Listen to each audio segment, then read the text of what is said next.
Itiyoo kooders sartifikeeta qabaachuun iddoo hedduutti akka ulaagaatti ilaalamuu eegalee jira. Kanaaf dursitanii waan kana barachuudhaan sartifikeeta keessan fudhattanii taa'uu qabdan jechuudha. Viidiyoo haaraa keessatti akkaataa itti sartifikeeta itiyoo kooders hundaa'uu daqiiqaa xiqqoo keessatti itti argachuu dandeessan isin agarsiisa. Mee amma gama viidiyootti waliin haa deemnu. Kanaaf gaarraan tana akkuma beekamu silkii irraa isin agarsiisa. Namoonni silkii qabdan hundinuu silkii irraa akka anan deemu kanatti na jala deemuu dandeessanii warri koompitara qabdanis koompitara keessan irraa akkuma anan silkii irraa deemu kana na jala deemuu dandeessan jechuudha. Kanaaf silkii keenya irraa garam deemna gara kiroomii deemuudhaan gara kiroomii seennee itiyoo kooderii seennaa jechuudha. Gara websaayitii itiyoo kooderii seennaa. Kanaaf haala kanaan gara kiroomii seenaan jira jechuudha. Haala kanaan gara kiroomii yeroon seene maal jeetiin barreessaa itiyoo kooders jeetiin itti barreessa. Itiyoo kooders jee yeroon itti barreessu haala kanaan dhufa yeroon irra gattu qabdu gara fuula kanaan fide jechuudha akka isin mul'achaa jirutti. Kanaaf gaa fuula kanarraa websaayitii jalqaba isin dhuftu tan itiyoo kooders jettunarra gattu qattan jechuudha. Yeroo isin irra gattu qattan gaa haala kanaan gara fuula kanaatti isin fida. Fuula kanarraa akka isin mul'achaa jiru kanatti get started ka jedhu kanaatu jira. Kanaaf get started ka jedhu kanarra gattu qachuu qabdan gara fuula itti aanutti dabruudhaati. Kanaaf gaa haala kanaan gara fuula itti aanutti isin dabarsee jira. Fuula kanarratti gaa koorsiiwwan agartanii koorsiin isin agartan kun koorsii itiyoo kooderii jechuudha. Koorsii kana haala kanaan laaluu ni dandeessan jechuudha. Koorsii afuriitu jira. Koorsii afuriitu asirra jira jechuudha. Koorsiin jalqabaa data science fundamentals, lammaffaa programming fundamentals, sadaffaa artificial intelligence, afraffaadha android kotlin development fundamentals ka jedhu kana jechuudha. Kanaaf koorsii kana keessa koorsii barbaadan barachuu ni dandeessanii. Kanaaf gaa sartifikeeta fudhachuudhaaf jechuudha. Har'aan tana adeemnu haala kamiin sartifikeeta fudhachuu dandeenya. Kanaaf gaa amma koorsii tana koorsii fakkeenyaaf daataa saayinsii tana seenuu barbaadna. Data saayinsii kana barachuu barbaadna jechuudha. Kanaaf enroll ka jedhu kanarra gattu qabna. Gara fuula kanaan fidee jira gaa'ee fuula kanarra akka isin mul'ataa jiru kanatti maal jaa login to continue ka jedhu kanaatu jira. Kanaaf login to continue ka jedhu kanarra gattu qabda. Yeroo kana gaa akka isin login gootan isin gaafachaa jira. Kanaaf sign in godha jechuudha. Kana dura galmaa'ee waan hin jiruuf sign in ka jedhu irra gattu qabdeetiin sign in with Google ka jedhu kanarra gattu qabda jechuudha. Sign in with Google ka jedhu irra gattu qabdeetiin gara fuulatti aanutti deema. Kanaaf imeelii kiyya na fida. Imeelii kiyya keessa imeelii kana dura ittiin baradhee jiruun seenaa har'aan tana sartifikeeta qofa akkatti namni biraa fudhachuu danda'u isin agarsiisu deemaa waan ta'eef jechuudha. Kanaaf imeelii kiyyaraan gattu qabda. Yeroon imeelii kiyyara gattu qabdu haala kanaan koorsii baradheetiin jira waan ta'eef reapply jeenaa fida. Reapply godhuu yoo barbaadan haala kanaan reapply godhuu ni dandeessan jechuudha. Koorsii kana baradheetiin jira. Kanaaf reapply ka jedhu kanarraan gattu qabda. Kana dura baradhee waan hin jiruuf reapply naan jechaa jira. Kanaaf akkuma jalqabaa sanitti apply godhuudhaan itti deemtan jechuudha.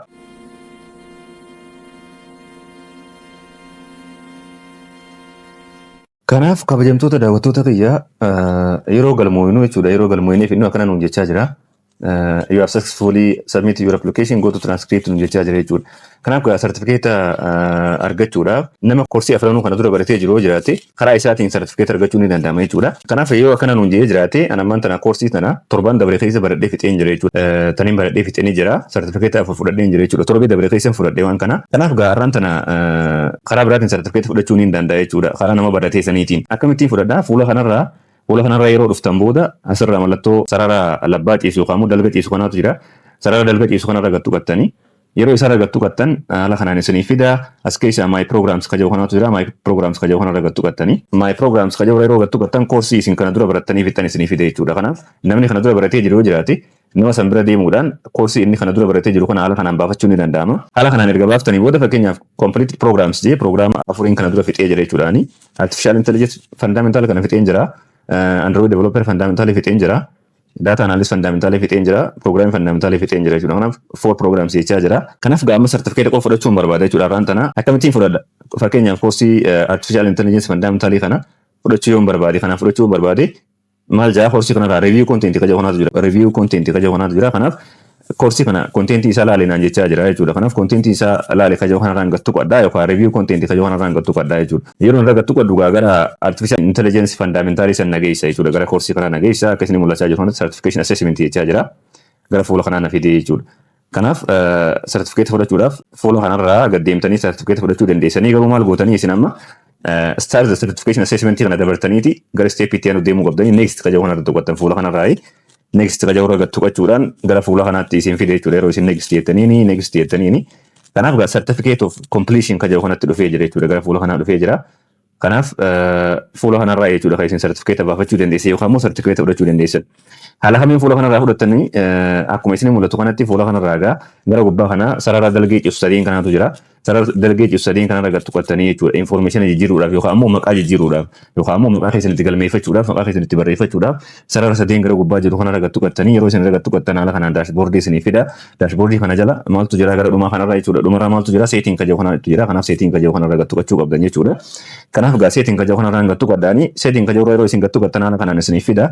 Fuula seetiin isinii fida jechuudha. Fuula seetiin kana keessa profaayiliitu jira, subscriptioniitu jira, linkii akkaawuntii kan jedhutu jira, waa baay'eetu jira. Kanaaf kana keessa maal gootanii profaayil kan jedhu kanaatu jira. Profaayilii keessan jijjiiruu waan barbaaddanii profaayil kan jedhu kanarra gad tuqattan jechuudha. Kanaaf gaa fuula kanarraa maqaa jijjiiruu barbaaddanii maqaa jijjiiruu erga barbaaddanii maal gootanii maquma keessan qofa jijjiiruu dandeessan jechuudha. Maqaa keessan qofa jijjiirtanii asirraa maqaa keessan kan barbaaddan san itti barreessitanii jechuudha. Maqaa keessan kan barbaadan itti barreessitanii maqaa keessaniif maqaa abbaa keessanii haala kanaan irratti barreessanii booda egaa haala kanaan itti barreessanii booda gara gadii kana dhuftanii save change kan jedhu kanaatu jira. Save change kan jedhu kana argattu qachuu qabdanii jechuudha.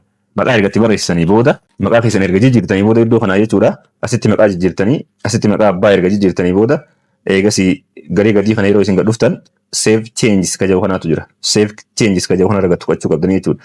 Kanaaf save change kan jedhu yeroo isin gad tuqattan user information changed successfully jechaa jira jechuudha. Kanaaf gaamman tana gara bakka reefu sanitti deebitanii sartifikeeta keessan fudhachuu ni dandeessan jechuudha iddoo reefutti deebitanii. Kanaaf fuula kanarratti deebitanii fuula kanarratti erga deebitanii booda maal jettanii check for certificate kan jedhu kana argattu qattanii jechuudha. Check for certificate kan jedhu argattu qattanii haala kanaan sartifikeeta keessan akka barbaadanitti fudhachuu ni dandeessanii jechuudha. Sartifikeeta koorsii afraniitu haala kanaan fudhachuu ni dandeessanii jedha. Viidiyoon irraa kanuma fakkaatti viidiyoo kana yoo isinitti tole laayik godhaadhaa. Viidiyoo biraatti walitti dachaanaa nagaatti.